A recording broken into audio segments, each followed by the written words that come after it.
Para cerrar este primer bloque va a intervenir don César Hernández, jefe de proyecto territorial de EDP Naturgas Energía, quien nos explicará el proyecto europeo Life Biogrid. César Hernández, ingeniero técnico industrial, comenzó como inspector y proyectista, aunque rápidamente su carrera profesional se dirigió al gas natural. Desde febrero de 2003 trabaja en la distribución de gas natural en Mérida, actualmente responsable de Extremadura y Madrid del desarrollo de infraestructura y explotación de red del grupo EDP en España. Tiene la palabra César también durante 10 minutos. Muchas gracias, Antonio. Bien, yo venía a hablaros un poquillo sobre el proyecto europeo Life Biogrid que ha llevado a cabo Naturgas. Tenemos varios en marcha. Bueno, quizá he elegido este por ser representativo y de bastante aplicación aquí en Extremadura.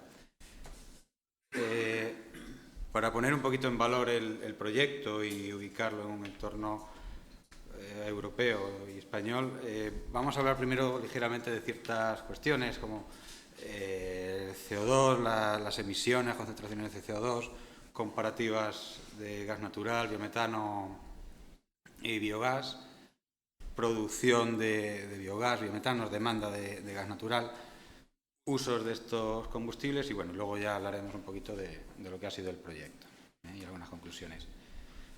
Seguro que estáis hartos de verlo. Bueno, de antemano quiero disculparme si hablo de cosas demasiado banales o básicas para algunos o incluso que dé por sabidas otras tantas, ¿no? Voy a intentar ser un poquito equilibrado. Bueno, eso, simplemente comentar concentración de CO2 en la atmósfera, que veáis que a pesar de los esfuerzos se incrementa a razón de 0,5% anual. Esta era la tendencia mundial en emisiones de CO2. Veis en discontinuo cuál era la previsión o los objetivos después de Copenhague y en continuo, desgraciadamente, lo que se prevé que va a ocurrir. Esto energía y CO2 en Europa. Aquí en esta diapositiva lo que creo conveniente que sepáis es que de la energía consumida total, el 41% corresponde al doméstico comercial, 27% al industrial y el transporte parece que se lleva el 32%. De ese transporte, el 82% corresponde al transporte por carretera. A la derecha, bueno, pues lo que hemos hablado del consumo de energía se traduce en emisiones de gases de efecto invernadero, la mayor parte debido al transporte por carretera. En la parte inferior de la diapositiva, emisiones atribuidas al transporte, pues nada, el 28% de las emisiones totales de CO2 corresponden al transporte, igual que el 85% de monóxido, nitróxidos, nieblas, nada, sin entretenerme más. Mira, esto es un estudio que hizo el austríaco Harald Balla a raíz, bueno, pues viendo el consumo que había de energía en transporte, quería encontrar cuál era la mejor solución para este mismo. Comparó 3 coches del mercado, uno con combustible fósil, normal, gasolina, otro eléctrico y otro que funcionaba con biometano. El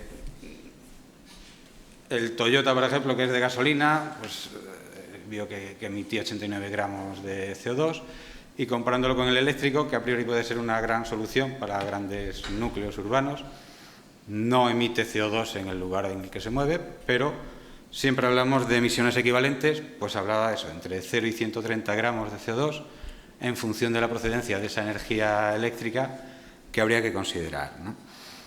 El tercero era el Chevrolet, un vehículo a biometano, que se consideraba una emisión nula, ¿no? de CO2. Sí que emite en el lugar en el que se desplaza, pero al final la equivalencia, que es lo que en cómputo global puede interesar, se considera nula. Aquí simplemente comparativa en función del combustible, pues bueno, las emisiones, ¿no? Por 20.000 kilómetros está hecho el estudio. Nada reseñable, simplemente ver que, bueno, que unas sí que emiten menos que otras, pero bueno, para que situéis exactamente el biogás o el biometano en comparación con el resto de combustibles, ¿no? Hablo de una emisión nula en biogás pero vamos a ver que puede ser incluso negativa. Pero también una cosa es lo que sea y otra cosa es lo que la Administración pueda considerar. Una tabla muy simple para poder comparar fuentes de metano, pero bastante representativa. Un gas natural estándar podría ser un 96% de metano, 2,5 CO2, 1,5 nitrógeno. No es energía renovable, tiene calidad suficiente para transportarlo en red y el gradiente de CO2 emitido al quemarse pues es positivo. Si generamos biogás, un estándar de biogás puede ser 65% metano, 34% CO2, 1% nitrógeno. Ya sí que estamos hablando de energía renovable, no tiene calidad suficiente para ser transportado en red y consideramos un gradiente de CO2, una emisión de CO2 equivalente, neutra. Si depuramos ese biogás, si ese biogás lo podemos refinar hasta un estándar igual que el gas natural, veis que la composición del biometano que he incluido es exactamente igual que el gas natural, sí que estamos hablando de energía renovable, ya sí que tenemos una energía renovable con calidad suficiente para transportarla en red y el gradiente de CO2 al quemarse puede ser negativo. Como mínimo, nulo. Puede ser negativo en el caso de usar pues, ciertas tecnologías de secuestro de CO2 para que pueda ser considerada así. Aquí mucha implicación tiene la Administración en el momento en que considere la generación de biometano como un sumidero posible de CO2. Mientras no lo reconozca, poco podemos avanzar. Nada reseñable. Demanda de gas natural, para que tengáis una idea en función de el tipo de grupos, ¿no? Residencial, comercial, industrial, lo que es la demanda de gas natural en Europa, y esta es el potencial de biometano en Europa, bien por restos agroalimenticios, agroindustriales o por biomasa, en el caso de la parte amarilla, ¿no? Entre una y otra, pues tenemos esta tabla. En el mapa de España podéis ver el potencial de generación de biometano. Si no recuerdo mal, no estaba incluido la biomasa, o sea, posiblemente podría variar un poquito ese sombreado de Extremadura. Pero bueno, por no entrar en muchos números, podéis comprobar en la parte de abajo el consumo de gas natural por grupos, el correspondiente al grupo 3, que no deja de ser el doméstico comercial, son 64.000 gigavatios hora. Y el potencial de biometano, que corresponde al 15,5% de la demanda nacional, cubre perfectamente ese grupo 3. O sea que, generando el biometano que potencialmente podemos generar, cubriríamos esta demanda de gas natural, sustituiríamos el gas natural por un gas natural renovable en el grupo doméstico comercial. Inyección de gas natural en la red. Bueno, simplemente por curiosidad, que veáis los países pioneros en las plantas de biogás. Veis que Holanda tradicionalmente ha sido pionera en este campo, pero que en los últimos años Alemania se está haciendo un hueco muy importante en este asunto. Normativa, bueno, por no enrollarme mucho más, tenemos el tiempo limitado, que sepáis que existe normativa tanto europea como española, establece ciertos protocolos para inyección en red. Sí que es cierto que debe modificarse en ciertos aspectos para que vaya acorde a la línea de las investigaciones y desarrollos de tecnologías y que no nos quedemos atrás precisamente por una falta de regulación. Aquí, bueno, he querido incluir, digamos, un proceso completo de lo que es la generación de biometano. Producción de biogás, ese biogás lo depuramos y en función de si el CO2 lo podemos capturar y aprovechar en la industria agroalimentaria o cualquier otro uso, podemos hablar de un combustible negativo, digamos, un gradiente negativo de CO2. El biometano lo pasamos por un compresor, bien a la estación de servicio, llenamos botellas, se transporta para cualquier uso o para incluso inyectarlo a red si llegamos a estos estándares de biometano asemejable al gas natural, ¿no?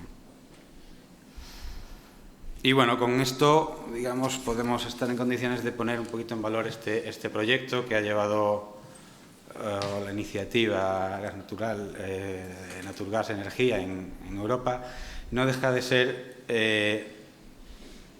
eso, la inyección de biogás en una red de gas, uso como combustible en vehículos y captura de CO2 por una tecnología bastante novedosa y que, bueno, que hemos tenido la ocasión de presentar el piloto, ¿no? Este proyecto, bueno, ha tenido lugar entre Tineo, Bilbao y Soria. Precisamente en Soria está la planta, que ahora vamos a ver. Ha durado 5 años, entre el 2009 y acaba de terminar ahora, 31 de diciembre de 2009. Presupuesto total de casi 2 millones y, bueno, con una aportación, unas ayudas del 45,85. Ahí tenéis los socios. Hemos trabajado en Naturgas como líderes del proyecto y con socios tanto españoles como holandeses, ¿no? El proyecto no deja de ser esto que veis, es una planta de biogás. La materia prima utilizada han sido los purines de granjas porcinas de alrededor y mediante digestión anaerobia se producía este biogás. El digestato resultante de esta materia prima se ha usado para un criadero de algas, que a su vez esas algas permitían refinar en una primera etapa el biogás, captaban CO2 en una primera etapa. Estas algas, digamos que para cerrar el círculo, precisamente se podrían usar como biomasa para generar biogás. Por lo tanto, cerrábamos un poquito ahí el círculo, aumentábamos eficiencia y demás. El biogás, una de las experiencias piloto que hemos tenido ha sido el GPP este que podéis ver. Es la segunda etapa de refinado mediante crionización a poca temperatura, digamos, a unos menos 80 grados así, de manera que conseguíamos precipitar el CO2 sin licuar el biometano. De esta manera hemos sido, digamos, los primeros en poder generar ese biometano comprimido en lugar de licuado. El uso de ese biometano de momento lo estamos llevando a cabo a un camión. Hemos podido poner en marcha el primer camión en España funcionando con biometano y este camión precisamente es el que va a transportar las botellas de biometano para poder inyectarlas en la red a través de una estación de regulación que teníamos ahí en las proximidades. Está muy reciente, hemos terminado recientemente este proyecto. Ahora durante 3 meses estamos intentando recabar toda esta información y poder llegar a unas conclusiones. Pero bueno, estamos en condiciones de poder decir, aparte de lo que veis, ¿no? Que contribuyen en un 20%, en el 20-20-20. Hemos podido demostrar, ha sido muy importante, que un aparato que está construido para que funcione con gas natural funciona perfectamente con biometano. Hemos puesto en marcha, como decía, el primer vehículo con biometano en España. Y también hemos podido establecer un protocolo de inyección de este biometano en red, buscando, digamos, los mejores parámetros para que se pueda inyectar con éxito. Diferencia de presiones, sabiendo que no puedes tener una mayor diferencia de medio kilo a la hora de inyectarlo, viendo que en invierno es más recomendable que en verano, que no supere el flujo de la inyección al de la demanda. Bueno, una serie de parámetros que son muy importantes a la hora de establecer este protocolo. Yo creo que por mi parte es suficiente. Muchas gracias a todos. Cualquier duda que tengáis, tanto yo como cualquier persona del equipo de I+D de Naturgas estará encantado de poder atenderos, ¿eh?